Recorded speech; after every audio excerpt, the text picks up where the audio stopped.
भ्याउनु भयो, तर मैले राम्रोसँग हेर्न भ्याएँ कायल सेलिङको वास्तविक अहिलेको स्ट्रेन्थ के छ र हामी कहाँ छौँ। त्यसरी मूल्याङ्कन गर्ने हो भने हामी बिग्रेको अवस्थामा पनि अन्य प्रतिस्पर्धात्मक बजारमा आइरहेका कम्पनीहरूसँग भन्दा अग्रणी स्थान मानिरहेछौँ। तसर्थ मैले यो निर्णय गरेँ कि गोल्डेन नेपाल मात्रै एउटा यस्तो कम्पनी बन्नेछ जसले हरेकको चुलो नाको बाल्न सक्छ, हरेकको सपना पुरा गर्न सक्छ। हरेकले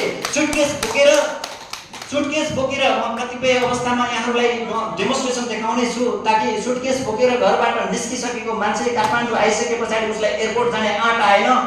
र उसले मसँग भनेको थियो, दाइ